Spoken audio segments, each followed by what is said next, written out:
This is Sunday, April 24th.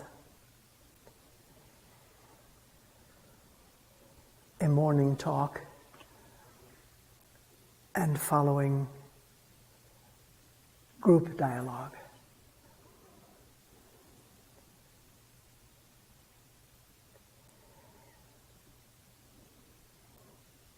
This morning, for maybe 5 or 10 minutes, I turned the program on, which I usually like to watch on television.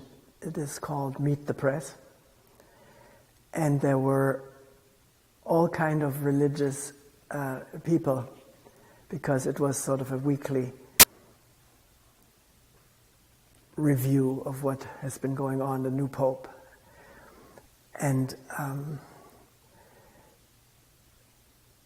some expression which I hadn't realized how popular it is right now in discussing the theology of the deceased Pope, John Paul, or Paul John, what is it? John Paul, and the new Pope Benedict.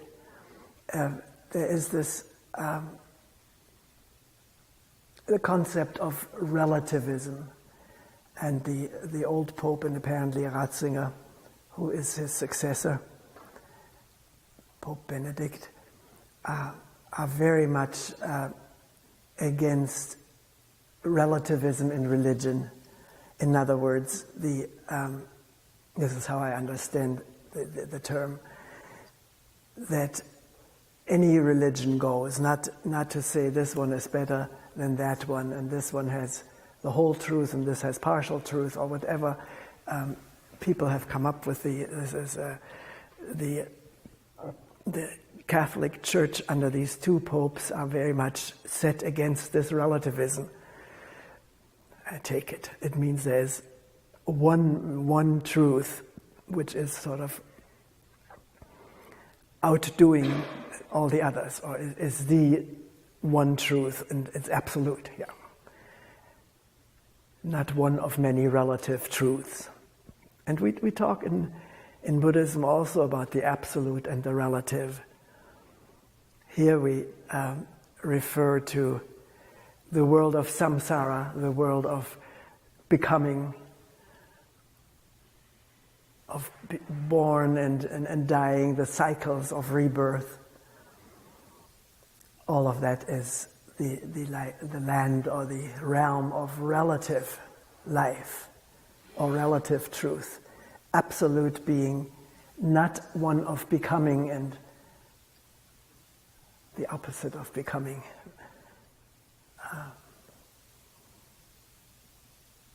Can't find a good word right now. In the absolute there is no change. There is only this. And that is not to be agreed upon or disagreed with. That is not subject to that, to agreement and disagreement. I actually have a chapter in one of my books about this thing of people sometimes saying, well, everybody has a little bit of the truth. That came up in a talk or in a discussion. We can't say, well, this is true, but somebody else has a little bit of the truth too. Well, I can't agree with that, even though I'm not coming from the Catholic point of view. Truth is truth. It is this. It is not having to do with, I agree with it. I agree with it has to do with me and my views, my assumptions, my speculations, my ideas, my tradition, my religion in which I have been raised versus yours. This is not arguable. So you cannot say, well, this is a little bit of the truth and that is. Either there is this, the presence, we've called it at times, here-ness, now-ness, thisness, or thusness, which is so for everyone. It is irregardless of my conditioning. Conditioning being what I have learned, what this brain has absorbed, not just in this lifetime, but for generations and millennia. Has been an evolution of brain structure, of DNA. There's quite a bit of agreement among scientists. But we don't have to subscribe to any science in this. And we'll discuss it afterwards if you do not agree with it or do not understand what I'm referring to. That there is no little bit of truth here and there. Now,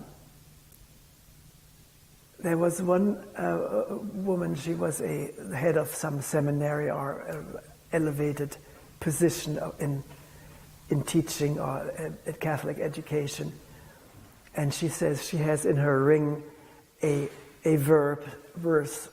Sisters have that. They carry in their rings some verse or some line that has really a guiding principle for their life. And hers is, the truth sets you free. It is the truth that sets you free. And I thought that's a good one, because we can really say yes to that. The truth meaning here-ness, now-ness, thus-ness, that which is, and not dependent on conditioning and ideas, sets you free. It sets you free from this whole ego world of ideas and relative assumptions, relative to my upbringing, to my preferences, my prejudices. So, but then she asked later to be let, to have the word again, to talk some more. She wanted to clarify what she means by truth. And she says, truth really means God. And here I felt we're getting into a difficult realm again, because certainly there are different gods for different cultures, for different religions, for different people, either also singular or plural, one god or many gods, female gods, or both female and male gods, or just male gods, or just one male god. This is all very relative. So what she had first said, which seemed to really say yes here, truth sets you free from the conditioned world of me, my background, my aspirations, my hopes, my desires. This is all relative. We'll talk about it later if this is too abstract. It's relative, meaning it relates. Relative means relating to each one of us in our particular realm of upbringing, of conditioning.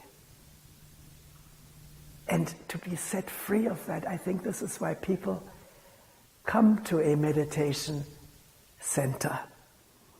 And we have tried to help bring forth or evolve one that has not relative status, meaning relating to this or that creed or belief or tradition or rituals or prayers. No, hopefully, and we're working on it all the time, and if somebody brings new ideas, let's see whether we can transform them into action that is free from relativity, free from self-imposed values. The self meaning that small realm of our existence, which is colored by my own particular experiences and life conditioning. So is that why people come here, to see into the truth of themselves? Not the relative truth, but yes, both. We have to see both. Because unless we see the relative, or as so many teachers have said, to see the false as the false, meaning not absolutely true, but relating to one's particular domain of upbringing, of believing, of speculating. To understand that, to see into it, have insight into it, saying, yes, this is the relative, this is dependent on. Absolute means literally dependent on nothing, not dependent on anything. That's what absolute literally means. And we usually live in a world which is dependent on our ideas, on our wishes, on our longings and hopes,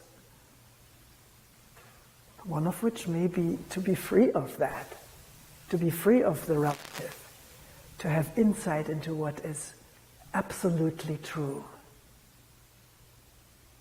which means the insight is truth. It is free from meanness, relativeness, free of that. And what that looks like is not a matter of agreement or voting. What is it dependent on? On nothing, just presence. Words fail us, although presence is a good word. If you see presence as, if it is so, as relative presence, here my rituals that I'm protecting, my beliefs that I am defending. That's insight into the relative. When there is insight in I'm defending something, I'm right now engaged in protecting. To see that when it happens. It's not happening right now here. I don't believe so. I don't think so. I don't see it that way. But to have insight into the false, into the relative, into protecting that which is of limited duration, even though it may last 1,000 years. To see our protecting it, our wanting it to continue, to be accepted by others, hopefully everybody, all humanity. These are the wishful thinkings and hopes of many religious people, that their religion may prevail over all others, may be recognized and dominate all others. And with that comes usually, very often, violence, violent defense, violent protection of what is mine. We don't say it's mine, we say it is the general truth. It is God. But so can there be insight into what this is? Is it by any chance fabrication of the brain? This human brain which is constantly fabricating helpful beliefs, helpful protections. The brain has evolved to protect this organism and the community with it. And with that, the beliefs and rituals of the community. That's what the brain has evolved to protect, because this has survival value. We do better in surviving when we have a common belief that is protected. And the protection falls to a large extent to the brain, of course also to our armament, muscle power, armament power, but also the brain rationalizing, defending, propagating. Yeah, you had a little bit more insight during these past few weeks, the organization of the Vatican. What all offices exist there in that state. It is a regular state. The office of, well, I can't repeat it, I can't remember it, but the office that Cardinal Ratzinger occupied before he became Pope was to defend, protect the faith, the beliefs, the dogma, the doctrine. And that doctrine, every once in a while, is changed according to the higher-ups in the Vatican, and somebody is the spokesperson for that to defend it. I didn't know there were such offices. I hadn't paid any attention to it. But now we have had more insight into this. And the new Pope was the former protector and defender of the doctrines of Catholicism as they evolve. They're not totally static either. They have a certain evolution to them. Although some things are held onto as though they had permanence, like the whole question of status of women in the church hierarchy. For instance, that is for the time being not to be questioned or changed. But some people, even Catholics, predict that eventually this will change. It's not permanent. This is not an absolute idea according to some people in the hierarchy, that this has something relative to it. The present attitude toward women, like they can't hold an office or preach or whatever, become priests. Yeah. Although they offer some valuable experiential, based on experience, insights into life as seen and experienced by women. I'm not trying to propagate this. It sounds as though I was. It is just a fact that this has been on the plate, but right now it seems to be off the plate. The plate has been in the dishwasher. Come out clean and sparkling without the women. I was just thinking of egg yolk, the way it sticks to the plates. Well, we'll see how sticky this issue is, or whether it's been wiped clean for the time being. Whether it has the character of an absolute truth, well, it can't. Well, you can think that, but if you have some quality of insight, you realize that this is relative, belongs to samsara.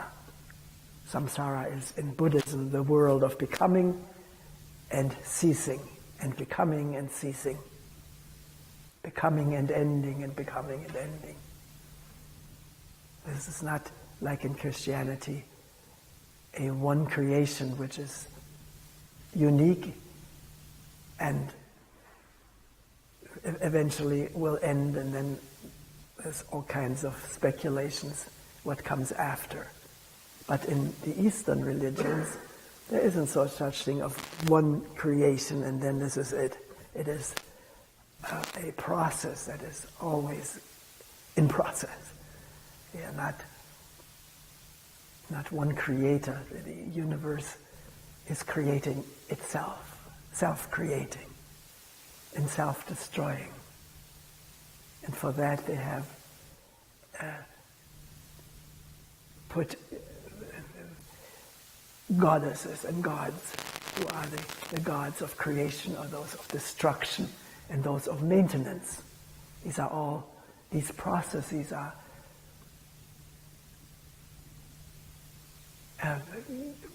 shown as God's life and task of gods and goddesses. The creator, the destroyer, the maintainer.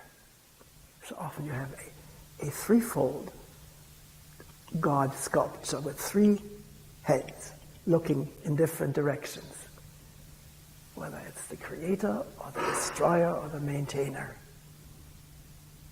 This is a very intelligent way of viewing what's going on and creating your gods accordingly. So what time do we have?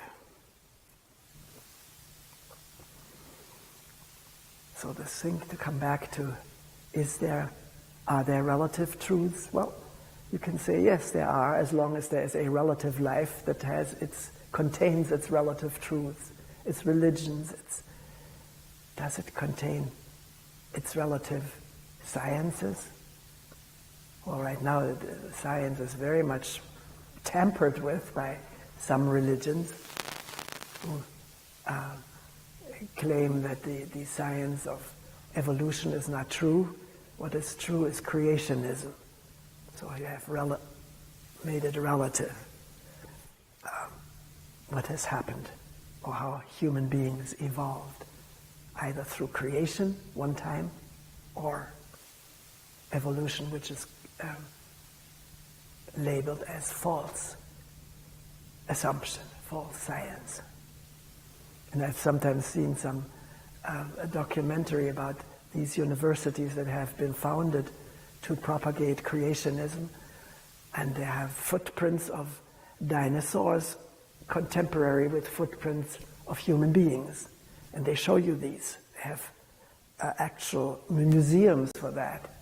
And students are led through this. And so they have seen with their own eyes that dinosaurs live side by side with human beings, if those footprints are true, or are they false?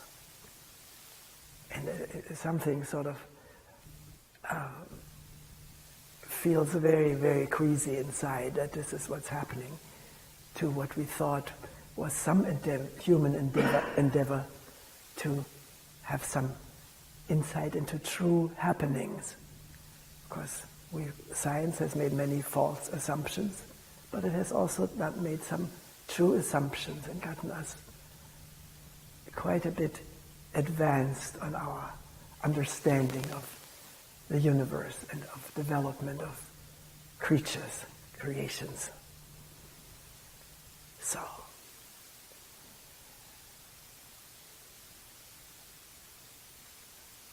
is there one truth, which is not even one truth? Is this not debatable, whether there is one or many truths, or can there be an insight in the truth of truths?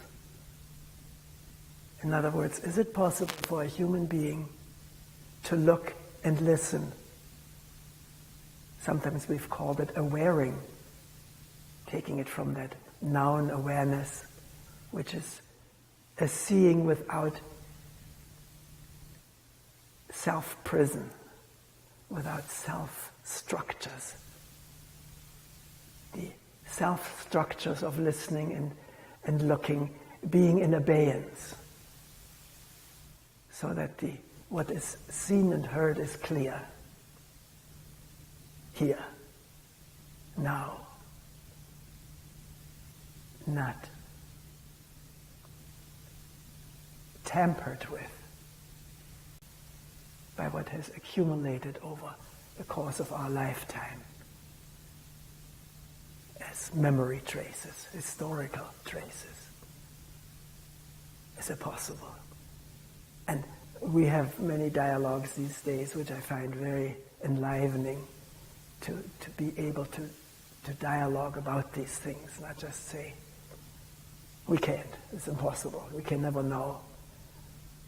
But to leave everything open, not close the doors with this conviction that we'll never know and it's impossible to ever see without conditioned traces. People always say this, well, it's not possible that a human being can, even temporarily, for a certain duration of time, see without traces of time, relative time. And I always say, wait a minute, be careful. Don't say it's not possible. You don't know. We don't know. We'll sort of turn the view inside. That's what meditation is. Listening and looking inwardly without knowing. There's this sound. Of course, the brain says it's an airplane. But what is it really when there is pure listening? which is the same for all of us, even though some of us have more acuity than others. Okay, maybe I'll stop here, because we have really cut open many different questions.